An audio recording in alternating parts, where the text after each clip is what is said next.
Welcome to the Pebble in My Shoe.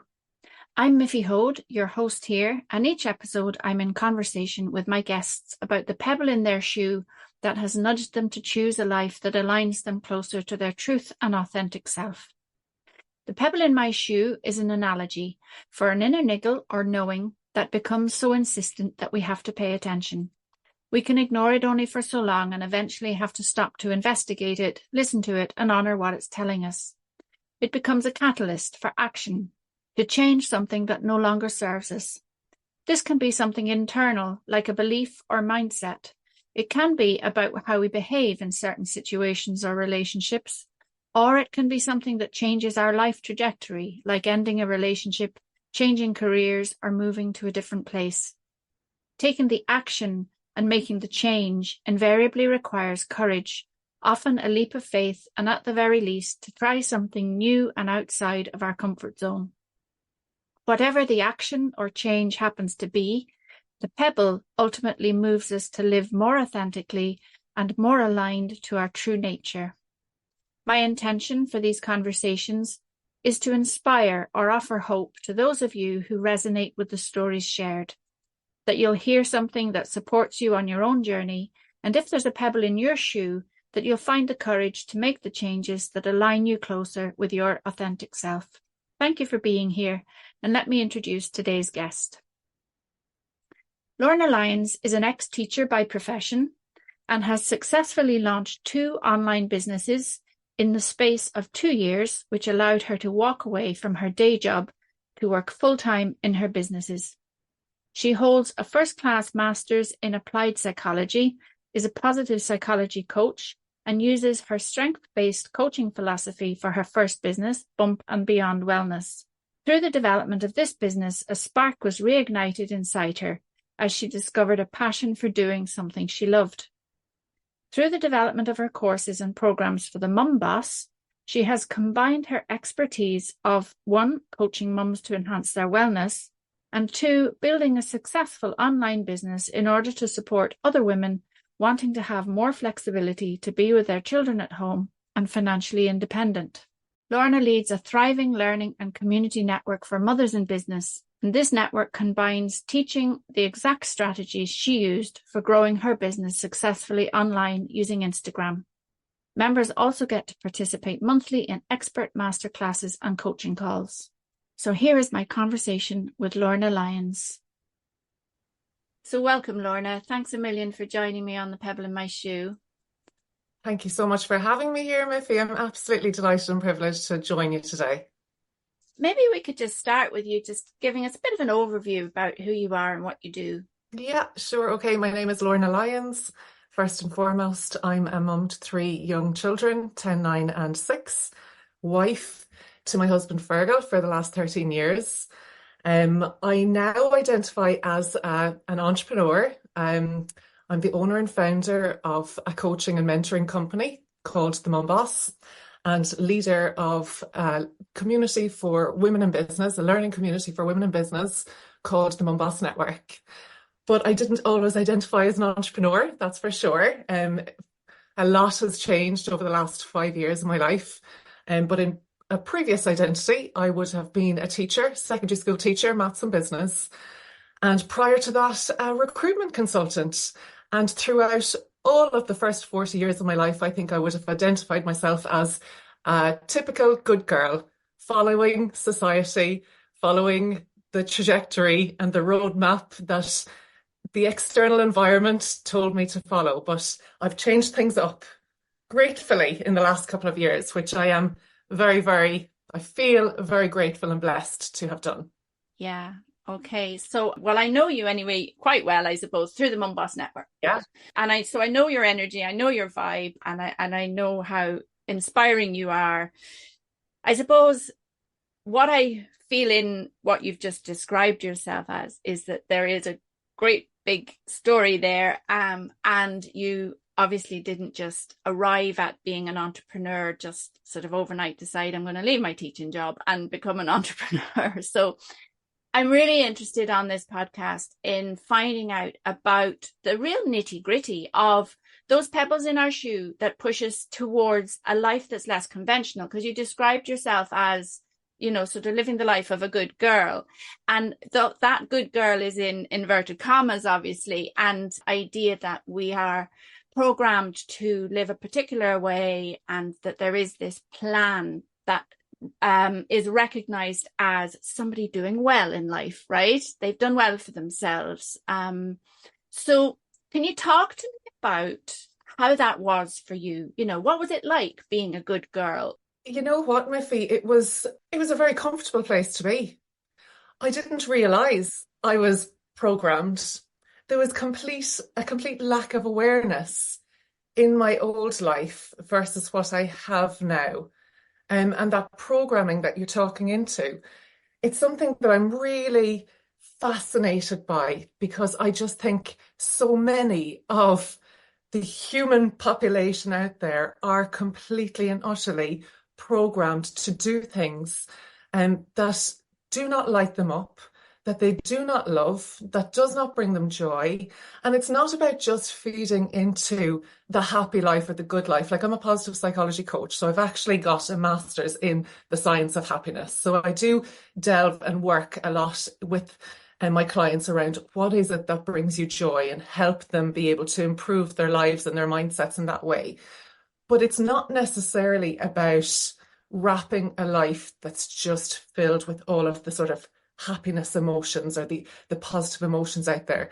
It's more about being willing to lean into and accept the full entire spectrum of emotions that we get to experience as humans, and with full knowledge and awareness of the bad stuff and the ugly stuff, that they are all elements of training and learning for us to be able to do things in a way that will serve us in our future in a better way. And this area of programming and subconscious programming, it's very, very fascinating for me because I did not know there was a niggle in my shoe. I did not know there was a pebble in my shoe.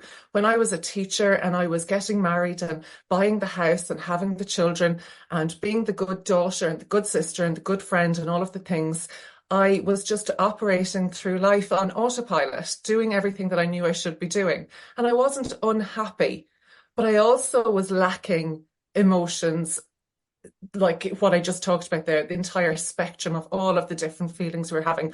I was just a grayed out version of myself is the only way I can describe it. So I suppose the whole programming or the changes for me during that time was, it all started with awareness and having an understanding that there could be more out there that I needed to tap into. And it's just been over the last few years, it's been piece by piece, layer by layer, little bit by little bit, more things have been unwrapped. And I've found myself now on this beautiful journey, excited about all that I still need to figure out and learn out about myself, about the future. And I love helping other women shine a light on the fact that there's so much more inside them that they have yet to tap into, so much more to understand about what their life gets to look like.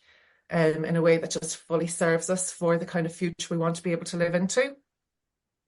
Yeah, and I'm interested in a few bits in that. One is the statement you made, you were a grayed out version of yourself. So I'm really interested to hear about how you came to recognize that you had more color, that it wasn't being utilized or wasn't shining. So can you tell me about that? What was that like, maybe coming to realize that? Or was it a process? Was it a moment? What was that for you? It was a process for me through self-care. So I was kicked up the backside by my sister to go take on coaching as a master's in the first place. I didn't know much about coaching at that time, but through the fact that I wasn't that happy in my teaching job, my sister gave me the kick up the backside and said, go do something different that excites you. I always liked the idea of psychology and mindset. So I leaned into this and I applied for this coaching master's in UCC. And through the involvement of that course, I obviously was getting coached myself. And with the coaching that I was receiving, it was being expected of us to access more time that we could feed into ourselves, that we could nourish our physical selves, our psychological selves, our spiritual selves, all of the things. And so what that required of me was to create some space in my very, very busy life to do things for myself. And with the creation of that space came an awareness of, oh my good Jesus, I never create space for myself for anything. The sheer act, I'll never forget the day I took the calendar down off the wall and started writing in on a Sunday afternoon a time block from 3 until 6. That was time for Lorna. And the acceptance that was there from my husband as I did that, a little bit of shock initially, and a little bit of walking around and looking over my shoulder and going, what are you doing with the calendar? I'm like, I'm scheduling in my time. He's like, okay. And then he started to schedule in his time, and suddenly our calendar was full of my time and his time. And we had to find the balance and the harmony right there. But that's where it begun for me, was scheduling in time for myself. And that at the time could have been going to the sea and going for a swim with my friends. It could have been sitting in the car and driving to a coffee shop and drinking a coffee in the car with my phone and scrolling, if that's what I wanted. It didn't matter. There was no prescription to what that self-care needed to look like. But with that little chink of light around prioritizing myself, it felt incredible. It felt like, oh my God, there's more. There's more. I can fill up other people's cups if I look after myself first. So that was the beginning of the awareness piece for me, Miffy. And I suppose I got hooked on the dopamine of self-care, and I've just been on a deep dive down that space since, and creating more and more space around me and capacity to be really selfish, but in a really selfless way. And I think there's a real cohesiveness with that, because my priorities are my family and being there for them. But before, I used to absolutely spread myself, flatten myself on the ground to be able to do that. And now I've actually elevated myself up to a place where I'm of equal standing to my husband and my children. And that's a very liberating place to feel from. That's massive. That's a massive statement. And I think that it's probably something that's going to resonate with a lot of women. For a lot of us as mothers with young children, we do feel that kind of, we are so committed to being the mother and being there for them that we often do park any of our needs and we leave them. I mean, I remember when I was a mother of young children, my time was like after 9 o'clock at night, when everybody was in bed, when the uniforms were ready for the next morning, the lunches were made for the next morning, and all of that was done. Then that was my time, when I was bloody well exhausted, right? But I needed that time when they were in bed. And people say, oh, why don't you just go to bed and sleep when the kids are asleep? And they're like, no, because then you just never have any time to yourself. So, you know, I'm really hearing that through what you're saying about how important that is for us. And it's important for men too. But I think as mothers, we just have that natural sort of capacity to be all things for all people within the family home, and then accept ourselves. Yeah, absolutely. And with that being said, that whole space of motherhood and the younger years and the exhaustion that comes tied with that, as I was coming out of that and creating more awareness around this self-care and these pockets of space that I could create for myself, I also gained a heightened awareness of how little a voice I have had in my world and with my people for all of my life. And it wasn't, again, something that was being pressed upon me by other people, but it was I was a product of my own childhood, the growing up, the place that I came in the family, being the youngest, I think there was a lot of big voices around me.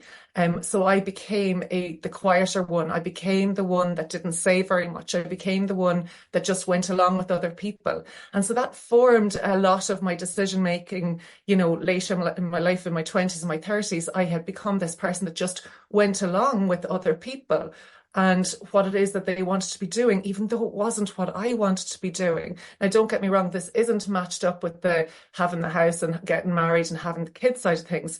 That is stuff that I intrinsically wanted, but more like on a social level, the jobs that I was interviewing for, the careers that I was investing myself in, the social environments I was hanging out in, like the things that I was doing, they weren't things that brought me joy. They weren't things that I would directly choose for myself.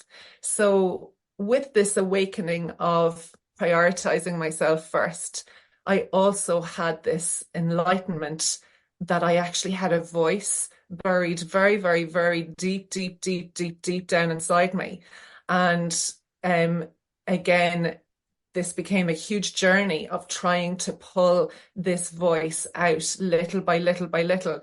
And it's just been the greatest gift I have ever given myself. And I just think that anyone can give themselves to go on the journey to find your voice and to feel good enough and worthy enough to be able to exercise it and express it and be completely okay with getting it wrong sometimes, be completely okay with making a muck of things, but just to trust the process and to find it and to bring it out. It's a very, very freeing and like just liberating experience. It makes you just feel like you can take on the world. Yeah. And it doesn't happen without a level of courage. But before we get to that, I'd like to go back, please, because you mentioned 3 different careers, right?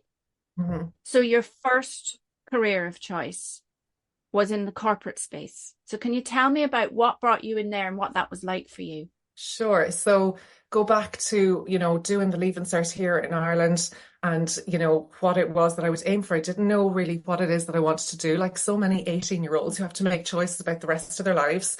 And so I chose something nice and broad, business studies.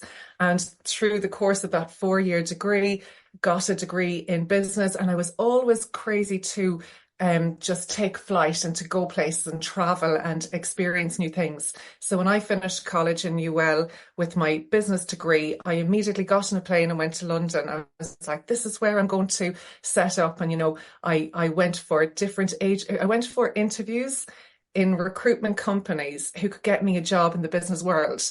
And the recruitment company ended up bringing me back saying, have you ever considered working in recruitment? And I was like, no, I don't even know what that is. These are the people who are sort of interviewing me for a different job. And they were like, we think you'd actually be a really good fit in here. So sent me some details to read up more about it and actually interview for a position in their company. So I started off over in JPA recruitment as a graduate recruitment to recruitment consultant.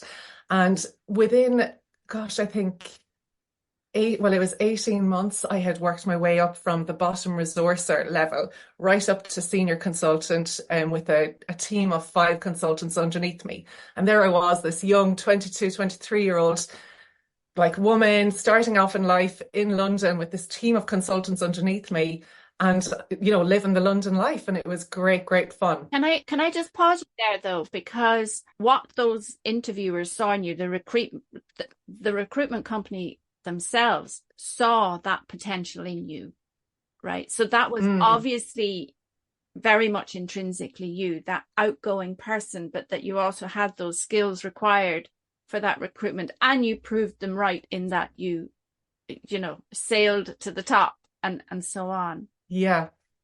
Can I ask you, Lorna, what got uncomfortable there? Because you made a change then to go to teaching. So what got uncomfortable in the corporate recruitment space? It's really interesting that you bring my attention to this. So a couple of things happened. Number one, I loved that job. And I loved the ambition and the fire and the motivation and all of the stuff going on inside there. But it was actually a really good thing that moved me on from there, because I had saved up enough money in this amazing position to travel the world. So myself and my then boyfriend, now husband, got a one-way ticket to Australia, and we ended up traveling for 2 years together, all around Southeast Asia, Australia, New Zealand, South America. So we did this for 2 years, traveling, and we worked for maybe 9 months, I think, of those 2 years. The rest of our time was just seeing things and experiencing things. So what happened next when I came home, I think, may have been the start of the dampening of that identity, of the ambition and stuff. So what happened was, when we came home, there was everything was going upside down in the economy, and there wasn't many jobs out there. And I had fully thought that I was going to come home and be a recruitment consultant again. But then, because the jobs weren't there, I was like, that's not the right industry to get into. So I got hired as a district manager for Lidl. So looking after all of Munster, as a district manager. And I worked there for 9 months, and it was the hardest job.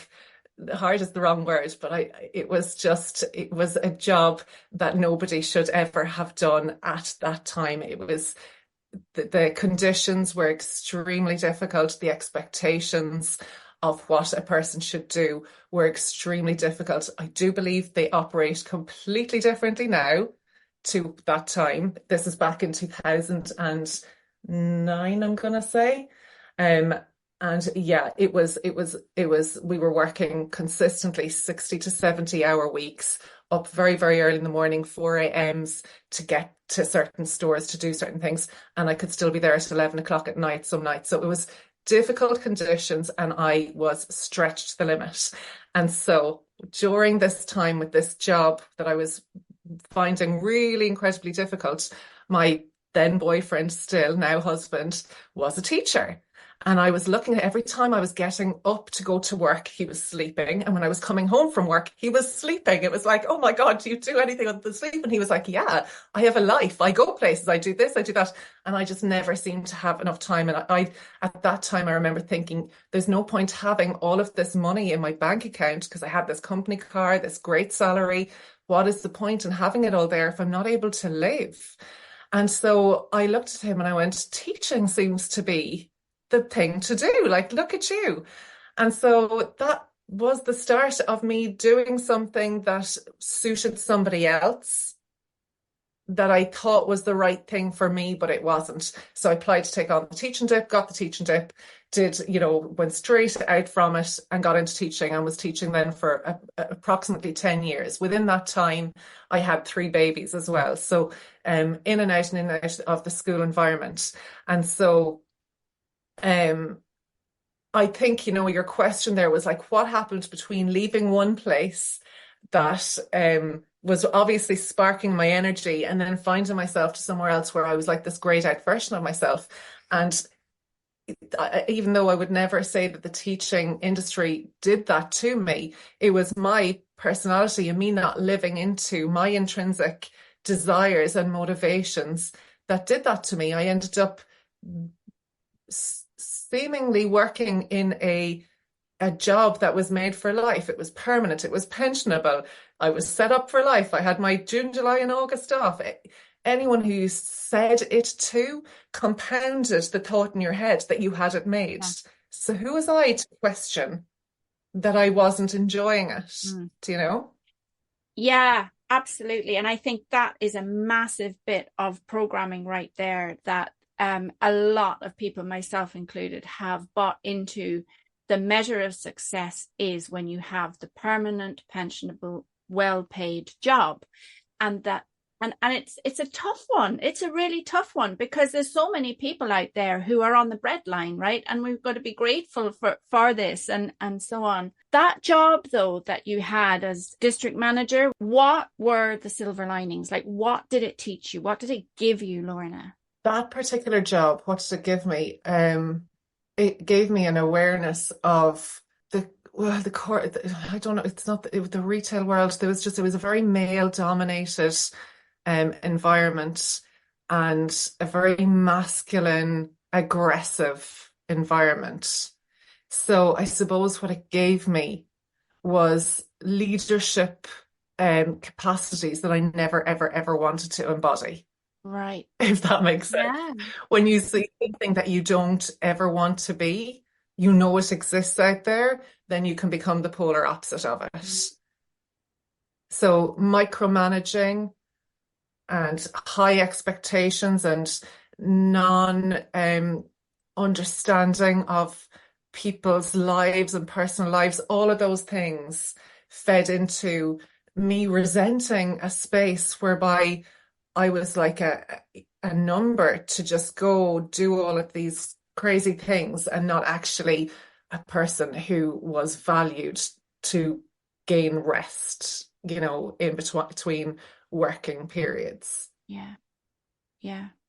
Yeah. So it's very much that highlighting for you how not to be, or how you didn't want to be, maybe. Yeah, and I think that feeling of intimidation with authority. So this is something that I have worked on in the last couple of years that have stemmed on from my awareness of finding my voice and all of the things. One of my triggers, and I think it's a lot of us can resonate with this, is this intimidation by our elders, for example, when we're children, or that leans into them when we go to school, intimidation by our teachers. We must do what we're told there.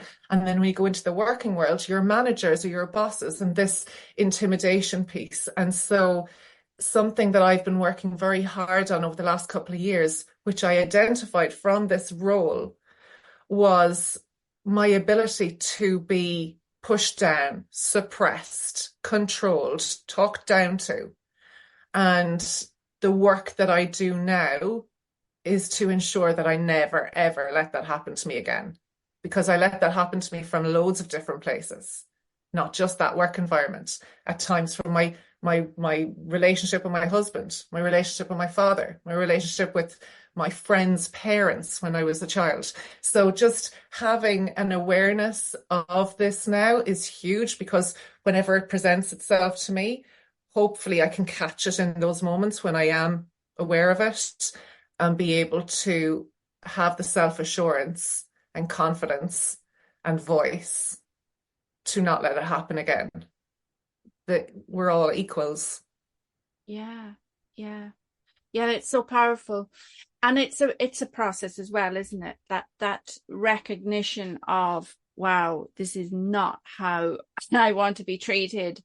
And yet, what do I do about it? Because you have to go inwards, don't you? You have to go in and have a rummage around in that mud where the lotus grows from, from mindfulness speak, no mud, no lotus. And so we have to go in and rummage around into the roots of this issue and examine ourselves, but also stand up for ourselves. There is this rebuilding, in my experience, there is this rebuilding of the self and that ability to stand in your power. And that is something that's hard won for a lot of us, isn't it? To actually stand there even when the wind is blowing hard and cold and we're feeling like we're going to get knocked over, but we have to dig our heels in. Literally. Yeah. It's that physical stance of standing in your power and owning who you are.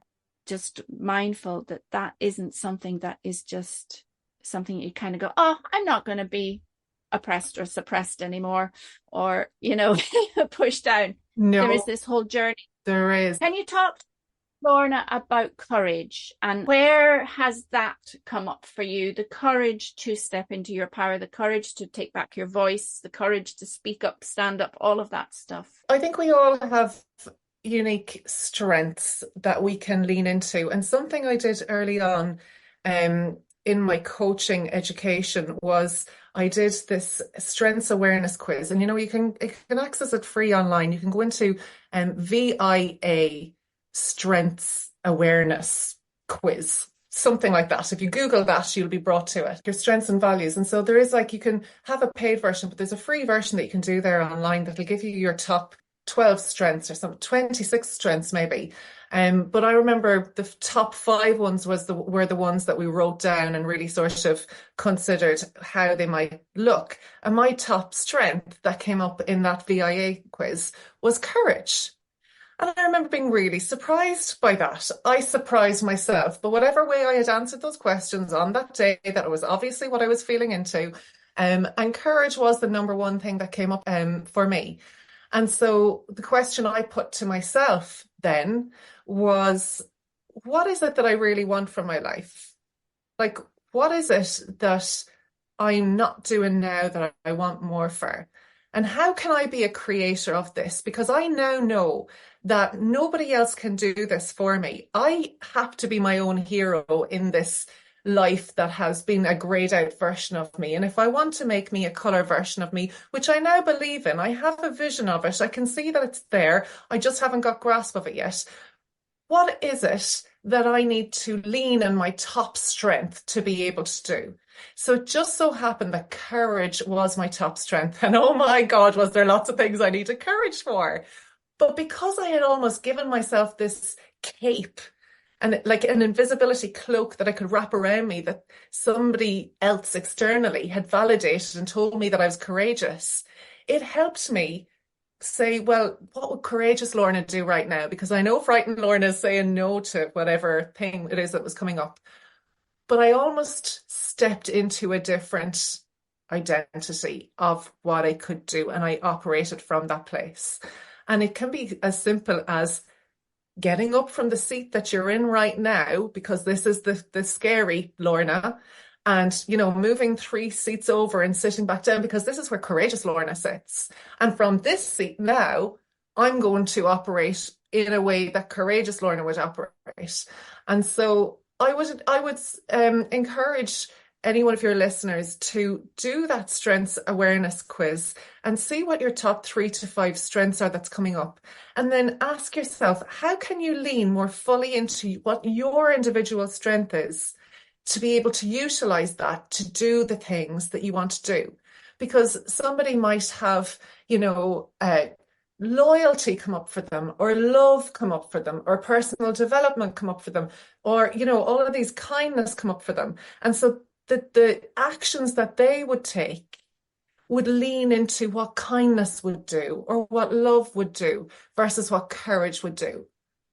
So I just think that that could be a really valuable thing for somebody to do, because we're all different, and the sort of actions that I take courageously, it's just not going to be in alignment with another person to be able to do that. But then if they act with kindness, if that's their top strength, that will feel so much better for them. That's beautiful. And I know that that's a very powerful exercise, but I'm also hearing in there the power of embodiment. So you're talking about getting up from the seat where Lorna feels scared, Lorna, and sitting into, well, this is the seat where courageous Lorna sits, and it feels different. And that embodiment, I'm really a firm advocate for embodying virtues and embodying how we want to show up, because it is very, very powerful. And I know from my own life and using that practice how it really does make a difference. So what you're talking about there is stepping into taking on that. It's like wearing a coat, and you describe that mantle of graying yourself out. But equally, we can wear mantles of any description, right? So we can put on our courageous mantle or kind mantle or whatever it is and wear it and embody those virtues. So that's what you're describing about really taking aligned action with what you wanted for yourself, that you wanted to step into being more courageous. Courage isn't not being fearful, is it? It's being afraid, but doing it anyway. Sort of that whole thing, that Susan Jeffers book. If you never read the book and only use the title as an affirmation, feel the fear and do it anyway. That's what courage is, isn't it? It is actually stepping forward, even though you may feel uncertain. So I love that you have been proactive in pursuing that colorful version of you through those courageous acts and stepping into those strengths that are innate in you. Yeah, no, absolutely. And I think, you know, no more than what we were talking about earlier, it being a journey to just be able to speak up for yourself and stand in your power, being able to embody something that's a completely different identity to you is also a journey. And it's not as simple as stepping up from your couch and just going 3 seats over and it becoming a different version of you. The work comes from initially creating space to visualize what you want your future to look like. So I know you're a big journaler. And so taking the time to journal and to write down and take what's out of your head and put it intentionally onto paper for exactly what it is that you want your future to look like, whether this is career driven or relationship driven or self-care driven, whatever your thing is that you want to be able to bring into your life, but writing that down on paper and then being able to sit with that, meditate with that, visualize, like really holding into what that looks like. Like, you know, at nighttime before you go to sleep, reading the sheet of paper or the sheets of paper that you've written this on over and over again. So you're bringing it, you're imprinting it on your mind before you go to sleep. And, you know, picking out certain elements of it and turning them into an affirmation that serves you. Like, I am strong and powerful, or I am able to step into my power. I can, whatever your sentence is that affirms what it is that you're trying to do, and put it on little post-it notes everywhere around you, like on your mirror where you brush your teeth, on your dressing table, on your phone, on your laptop.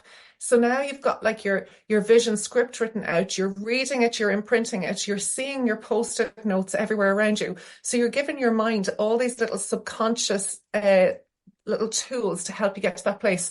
So then when it comes down to you doing the piece where you want to embody something else, you know, standing up from the couch where you are and moving 3 seats over and sitting down, you're able to feel into that future vision that you've written out and you've been practicing. That's like that work needs to be done in order to be able to do the embodiment piece. Yeah, for sure. And being clear about what it is that you're stepping into. Yeah. Yeah, that's lovely. Lorna, I'd like to hear more about your transition from teaching to being an entrepreneur, because I think that's a massive shift, because having done it myself, left the job and gone to this whole world of entrepreneurship, I'm really interested in hearing how that was and what was the process for you, that internal process for you. So moving from teaching into entrepreneurship was done in tandem. Like, I kept my job for a year while setting up my side hustle business. And my side hustle business very firmly was wrapped around using social media as a tool to share my voice, to create messaging, connect with my people. So for a year of having continuing on my teaching job and starting up this Instagram account, this was a massive, massive journey through becoming visible, putting a phone up in front of my face and talking into it and sharing it with the world, and then throwing the phone under the bed and running away and hiding and wanting to hide so desperately. And, you know, meeting with people in my community saying, oh, I saw you on Instagram, you know, what's this you're doing? My family asked me, what is this thing that you're going? Everyone's sort of people watching. And of course they are. They're curious. They're interested. And it's massively exposing for those of us who are trying to do something completely new. Can I just ask you, Lorna, what was your side hustle? So what was it that you were stepping away so dramatically from? So the first business I set up was Bump and Beyond Wellness. And it was a coaching business helping women in the postpartum area of life be able to be proactive about their self-care, their self-wellness, all of things from my journey. And then I also trained as a hypnobirthing instructor. So I helped women prepare for a calm birth.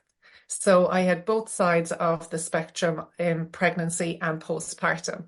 And so for a year, I created my business over Instagram, Bump and Beyond Wellness. And I became known for creating the calm birth method, where I helped hundreds of women prepare for birth across the world. Because that's what Instagram allowed me to do. I was working with people in Australia, New Zealand, Sri Lanka, the UK, all over, obviously across Ireland. I couldn't believe I was getting all of these clients just from opening my mouth and speaking. Because if you remember, I actually hadn't ever really spoken very much or shared my voice or even really hosted an opinion. When I look back at my life, I literally just went along with other people. I didn't speak up. I didn't think alternative points of view. I just went along with the crowd. So here was me for the first time creating, being a creator, coming up with ideas of support and help for other people that I knew had benefited me. And like, I was just going, oh my God, people are listening. People are actually listening to me. What is going on? So that was a huge boost to my self-confidence that I was being heard. Yeah. Yeah. There's something in there too, because I have this sort of experience of it feels like coming out of the closet. And I've had this conversation with several of the guests that there is this time when we're stepping into who we truly are, or we're claiming our power, standing in our truth. And there is this piece of coming out and exposing ourselves for who we truly feel we are. And that is scary, like you're describing. And so, how did that feel for you? When I talk about coming out of the closet around that, does that resonate for you? Yeah, it was so scary, but also really satisfying. Really satisfying to be heard and to be accepted for your own unique truths, your own unique voices, because I definitely would have had some self-dialogue, which was, you better not say that. That's not right. Oh no, you're definitely going to have it wrong there. You're going to muck it up some way. Like, I definitely would have had inner negative dialogue, keeping my voice small and dampened down for fear of getting it wrong. So it was a really scary thing to speak up, but it was really satisfying. It was obviously really satisfying because it has propelled me to do more and more and more of it.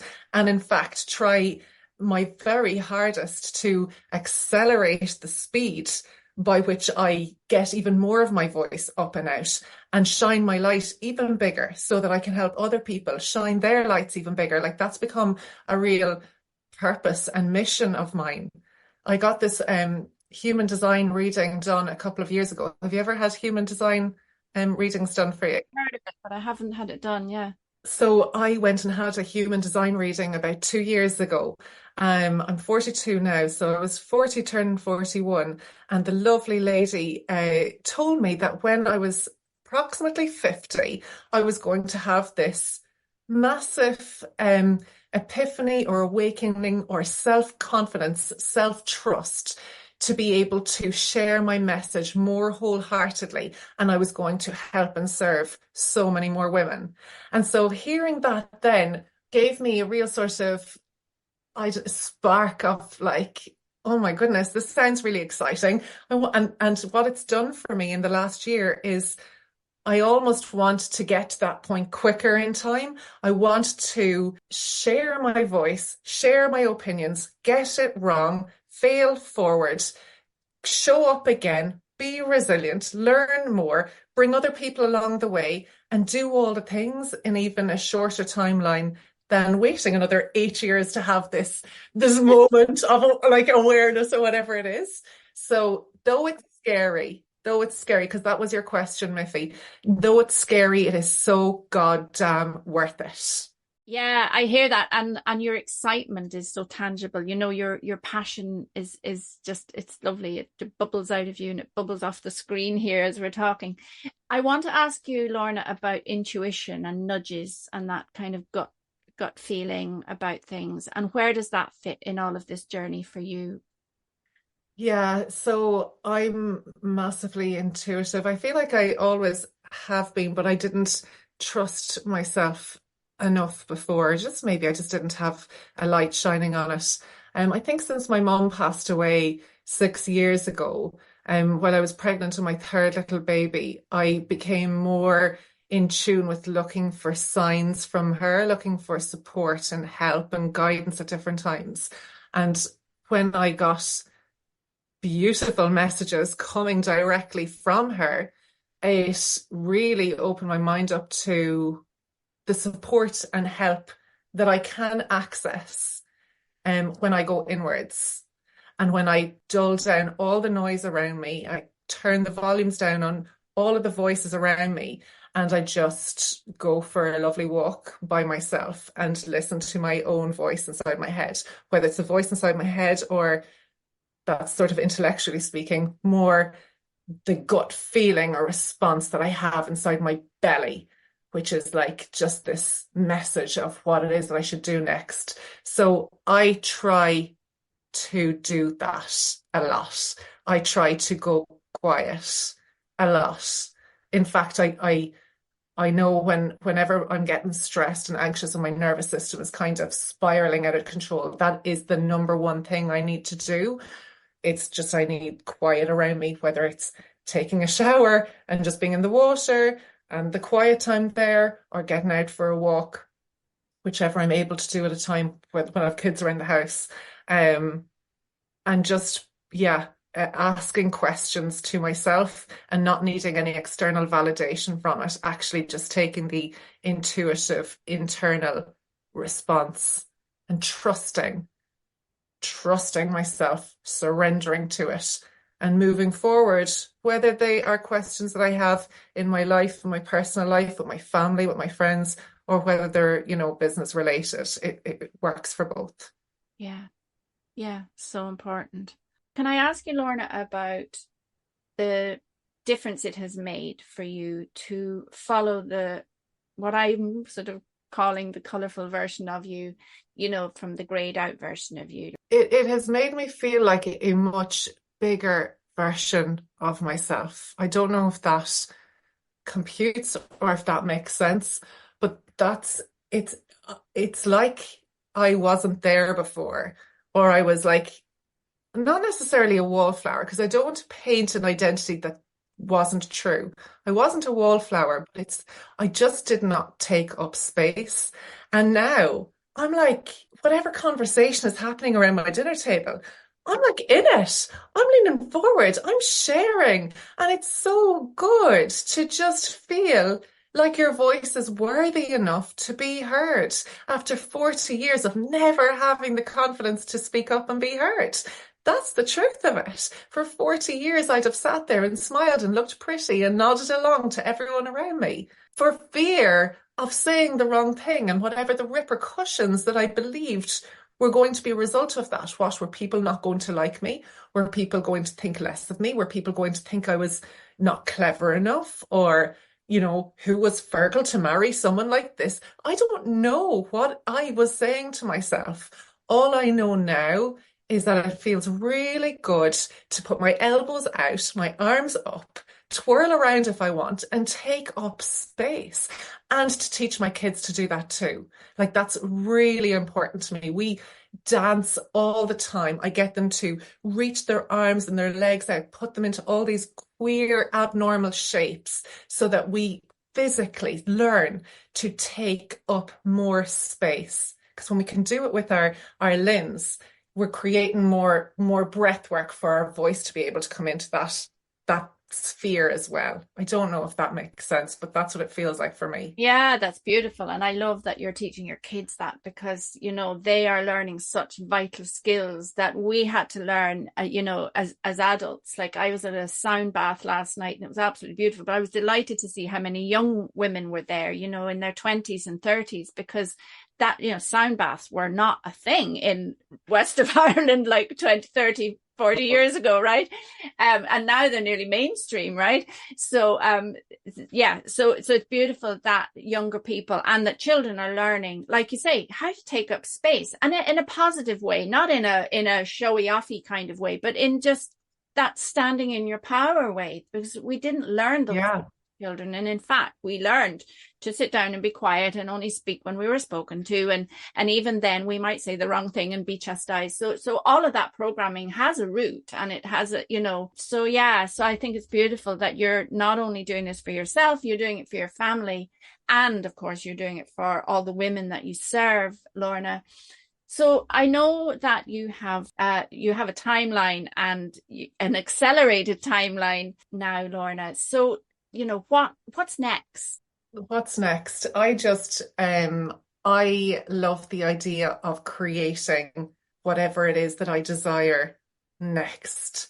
Like, what I spent 40 years doing was having a plan, what I'm going to do in the next year, 3 years, 5 years. And I followed foot and did all of that. I actually really rebel against that rigidity anymore. I really rebel against constraints and timelines and inflexibilities. And maybe it's the school bell has haunted me, or I don't know what it is, but I actually refuse to even acknowledge what may be in 5 years' time. I just hope I keep getting bigger and better and bringing everybody else along on the journey so we all get to enjoy it and like look at each other and just be like, we did this. Look what we're doing. Look what we get to do. Like I just want that fun and zest for life to exist and to continually want to keep growing mentally, like the personal development side of things, like the reading of the books and listening to podcasts that interest me. Like my husband just looks at me and he's like, how do you, work? How do you always thinking about work? And I'm like, this isn't work. This is personal development. It's growth. Like I love it. I'm so fascinated by it. So I hope that interest and curiosity stays with me, but I'm sure it will evolve into things that I don't even know exist right now. Yeah, yeah, and that's beautiful. Yeah. I used to be very concerned about the blurred lines between my work and my personal life because, I've worked so much in personal development and it's so important for me that there are these blurred lines and when are you working and when are you not and stuff. But in actual fact, if you are living and breathing what you do, then it never feels like work, right? Or it shouldn't. Oh, totally. Can I ask another question, Lorna, before we wrap up? And that is about, the common thread throughout your life. Because although you are living a life dramatically different to the one that you sort of were programmed to live, let's say, right? But there has to be a common thread for us that we're still the person that was born, into this world. So for you, what is that thread that you have followed, do you think? That's a tough question. I completely agree. I feel like we're all, following the breadcrumbs to where it is that we end up now. And I feel like there's so many different paths that we could potentially take based on decisions that we make at any one time. And some of the decisions that we make, which are more courageous, can just help us, take a path maybe quicker than other ones can. But what is the thread that has carried through for me? Like, I think my mindset is something like I've always had an optimistic perspective, let's say, in all things that have happened throughout life. I've always been a dreamer. I've always been very hopeful. It's very annoying for people around me who try and bring me back down to earth, and I've had to like bash them off and like float on up to the sky again. So I have always been someone who dreams big, who hopes, who thinks the best of people, and who's had a perspective that sees glasses half full where other people see glasses half empty. So, even through the hardest of times that I've had to go through, like, my mom had leukemia for a year while I was trying to get pregnant and having miscarriages and then having her pass away while I was pregnant and then giving birth without her around was a really challenging 12 months in my life. But throughout all that time, when things were happening, bad things were happening, I could always have a perspective that I was just so grateful for things that they were happening in the way that they were happening and how I was getting time with her and how we got to say things that needed to be said, like where other people might have been really negatively influenced by things that were happening then. I always was able to have an optimistic perspective on things. And I think that served me well throughout my youth and as I've matured. And it's what I feel like I feel into most often when I'm working with women in business as well. It's tuning into the perspective that they're looking at in their life, in their business, in their relationships.